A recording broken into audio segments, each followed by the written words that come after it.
Hello, everyone. My name is Ellis Johnson. I'm coming at you from the True North Network here.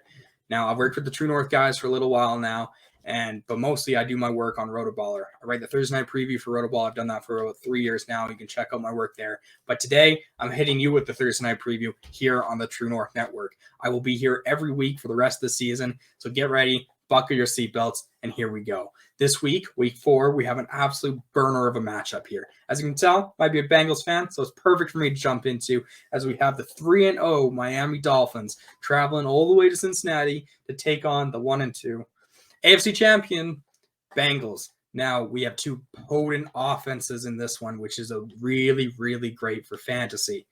There's a lot of things to break down here, but first and foremost, let's touch on the injuries. Now, right now, Tua is technically questionable. He's officially questionable. It's Wednesday, September 28th. These things can change. But what's really interesting is outside of the injury reports, we have to look at the Vegas line. Now, to open, the Vegas line was minus 3.5 on the Dolphins side. Since then, with Tua's injury and the questionability of his play, is now minus 4 on the Bengals. That's a 7.5-point swing. Now, ironically, we saw this last week with Justin Herbert. Everyone was wondering, well, Herbert's not officially out yet. Why are the Jags only plus 3.5 instead of the plus 7 that they were? And the fact is he didn't end up playing. Vegas seems to know these things, and right now it looks like they don't think Tua's going to play. So that's quite worrisome. However, the reports still sound like Tua's going to play. So I'm going to do my analysis, assuming Tua plays, because that makes it a lot more fun, to be honest. And if not, it's going to be basically the same analysis, just knock everyone down a little bit with Teddy Bridgewater and Skylar Thompson as the two backups. Now, the other injuries here, we have Jalen Waddle, who's questionable with a groin injury, and we have Joe Mixon, who's expected to play, but he had an ankle injury last week that made him miss part of the game. Both should be fine and ready to go. Let's jump into the must-starts. So, here we go, must-starts. We have 4 of arguably the top 10 best receivers in the league in this matchup. Now, I know I'm going to get some heat for that, but hey, they are that good. We have Jamar Chase, who's coming off a little bit of down week, actually down 2 weeks.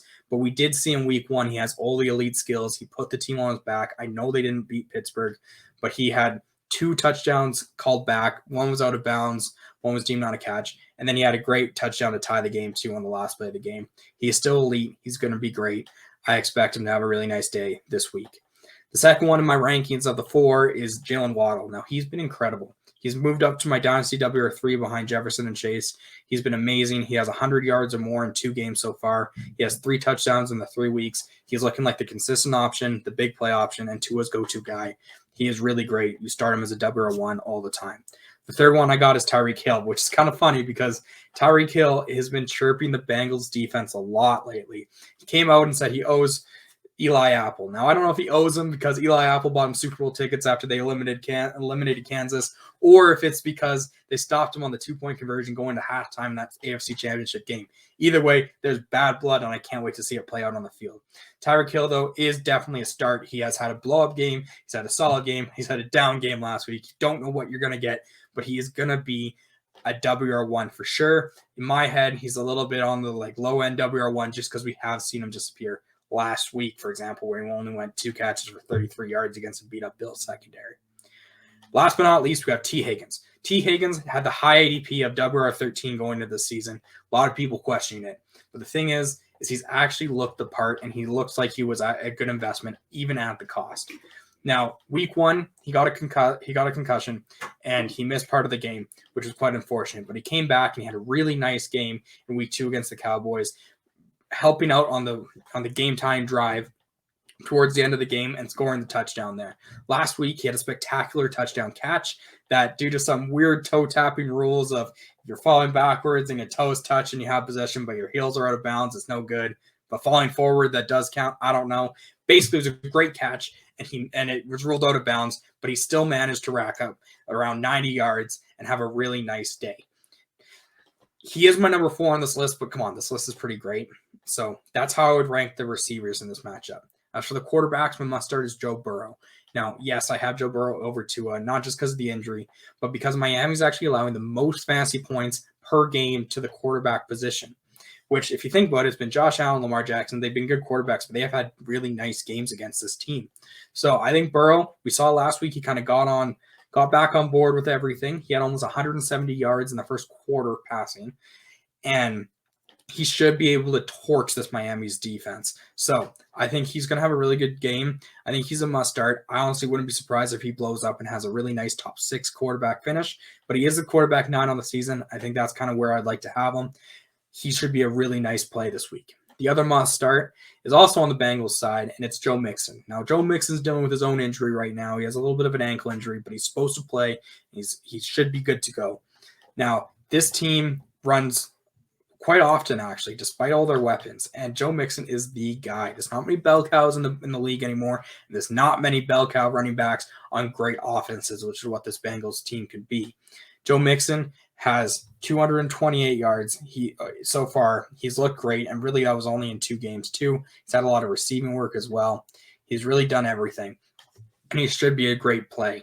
In fact, the only thing he hasn't done is score a touchdown, which I'm calling for him to do this week. I think it might even be in the air. I'm calling for a receiving touchdown because Devin Singletary just torched this team through the air, and I think the pie shop's open, which is my way of saying, you know what, Joe Mixon finds the end zone. Now let's move into the solid starts. So let's take a little step back here. We had a lot of must starts, but this only solid start I have in this one is Tua, assuming he plays and assuming he's healthy. Now, Tua, he is the quarterback 5 on the season, which is very impressive. He is quarterback 2 in passing yards for the season right now, too. However, with the injury, I'm a little bit worried. The other thing I'm a little bit worried about is the Bengals defense only allowed 3 offensive touchdowns this season. Now, the caveat here is they've only played Mitch Trubisky and 2 backups in Joe Flacco and Cooper Rush. So not great. However, it is still a pretty good feat when you call for garbage time and everything else. So take it how you will, but I think this Bengals defense is good. I don't think they're elite, but I think they're quite good, and a bit banged up Tua, I'm a little bit worried right there. So he's only a solid start. I'd have him kind of in that low end 1, high end QB2 sort of range. Now that was my solid start. So let's go to the flex options. My flex options, I got 3 of them. Now 2 are the 2 running backs in Miami. They're basically the same person, honestly. The only difference between the 2 is Mostert has 1 more rush attempt and has 1 less rushing yard. But even in the receiving game, they're only 10 yards apart. The biggest difference is Edmonds has both the backfield's touchdowns. Come on, guys. Both the backfield's touchdowns when it comes to the season. So Edmonds is my choice of the 2 to play. However, they're both RB3s. I don't expect a lot. I'm a little bit worried about that. The other flex option is Tyler Boyd, coming off a big week where he got 4 catches, 105 yards, and a touchdown. Very impressive touchdown run, too. The thing is that we've seen him explode. He always dials it back the next week, or we're thinking he will. You can't predict it. But in this game, where I think Burrow's going to huck a lot, and if Tua's playing, might be turned into a shootout. I don't mind him as a flex option, but I'd probably rank him with the Juju Smith-Schusters or even like the Richie James, who might be stepping into big target share here. Last but not least, we only have 2 sits in this matchup. Now, the defenses I didn't want to talk about because if Tua's playing, don't start either. If Tua's not playing, sure, start the Bengals. But let's get into the tight ends. Both tight ends are ironically back-to-back in the fantasy football rankings right now. We have tight end 23, Mike Gesicki, and tight end 24, Hayden Hurst. They don't use their tight ends. I don't know how I'd feel even starting them. You might, if you think it's a high-scoring game, maybe take your shot, but I'd probably just avoid that. Now, last but not least, let's throw down Alice's picks. So I've been doing this for 3 years now with Rotoballer, every article I've had. And my against the spread, I am 24-15. And with the over-unders, I'm 22-17. Yeah. So I'm doing okay, but I really want to pump up these numbers here. Last week we didn't have a good week. But that's okay. This week, it's really tough with this line moving all over the place. So for the first time, I'm actually not going to pick the spread. I'm just going to take the Bengals on the money line because I think they win this game regardless of Tua. And genuinely, -4 without Tua, that sounds good. Tua's playing. You can't have the Bengals favored that much as I like them. So it's really tough. That's how I break that down. When it comes to the over-under, Tua does play a role here. However, I do think 47.5 is a little bit low for what this matchup can have. So I'm going to say the over. I'm just going to take the Bengals money line. If Tua doesn't play, -4 all day. If Tua does play, give me the plus points or just the money line. Just like that, we're done our Thursday night preview. My name's Ellis Johnson. You can catch my full article on rotoballer.com. I'll be there every week, and I will be here next week. Hope you all have a great day. Happy football.